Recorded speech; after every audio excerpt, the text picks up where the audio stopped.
વાર લાગી તારે બજારમાંથી શાકભાજી લેવામાં?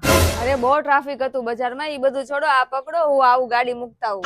આ એક કામ કરું, લાઈ થેલી લઈને હું અંદર જાઉં, તું અંદર આવ. આ હું આવા દે ને, આ બધું ક્યાંથી લઈ આવી હશે? લાવો મારી થેલી.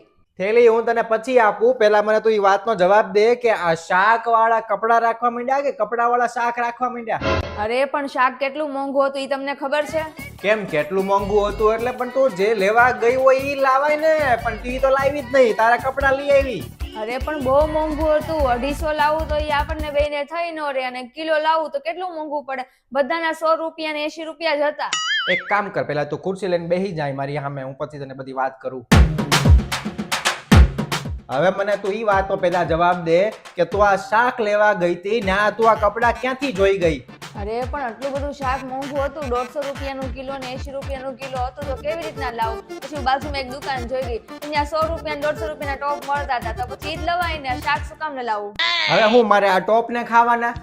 અરે પણ ખાલી શાક જ ખાવા માટે છે ને. એક કામ કરો, એની કરતા તો 150 રૂપિયામાં ઓનલાઈન ઓર્ડર કરી નાખો, આખી ગુજરાતી થાળી મળે છે, તો ઈ જ તે લેવાય ને. આવું શું કામ ને કરવું? એક તો બનાવવાની મહેનત કરવાની, અને પછી વધે તો કાંઈ જ નહીં. અને આપણે શાક લાવીને 150 રૂપિયાનું, તો ખાલી એક શાક આવે, ઓલામાં તો આખી થાળી આવે, એમાં દાળ ભાત, શાક, રોટલી, સલાડ અને સ્વીટ આવી જાય. સ્વીટ કેટલું મોંઘું છે. અને કદાચ એવું 80 રૂપિયાનું હું શાક લાવું, બરાબર, રાત્રે બનાવ્યું તો ઈ એક જ દિવસ હાલે ને બીજા દિવસે તો નીકળી જવાનું હોય. આ તો હું ટોપ 2 મહિના સુધી પહેરી શકું. સારું, વાંધો નહીં, હવે મગાઈ લ્યો બીજું હું ઓનલાઈન. ઈ તો હું આવતી હતી ને ત્યારે રસ્તામાં જ મેં ઓર્ડર કરી દીધો છે. ઈ આવતો જ હશે, તમે પૈસા આપી દેજો. હા મનીષા, મજા આવી ગઈ હો જમવાનું. અને આજે તો ગુજરાતી થાળી મગાવીને એકદમ જોરદાર હતી. કોક આવ્યું લાગે છે, ઓલું જાતો જલ્દી જોતો. હા, અને ઊભી રહેજે. હવે જો તારા કપડાનું પાર્સલ આવ્યું ને, આ ટાઈમે પાર્સલ આવે છે, ઈ મને પાક્કી ખબર છે. હવે જો ઈ સાચું કપડા નીકળે ને પાર્સલમાં, તો તારી આજ વાત છે.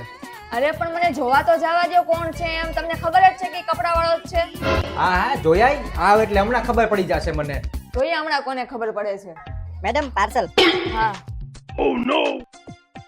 ના, ભાવિનને ખબર પડશે ને તો મને પાક્કું આજે તો ખીજાશે, કંઈક કરવું પડશે.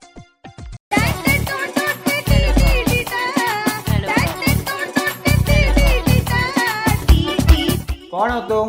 ભંગાર વાળો હતો. એને એમ કીધું કે તમારા ઘરમાં ભંગાર છે. મેં કીધું હા છે ઘરે, તમે જોતો હોય લઈ જાઓ.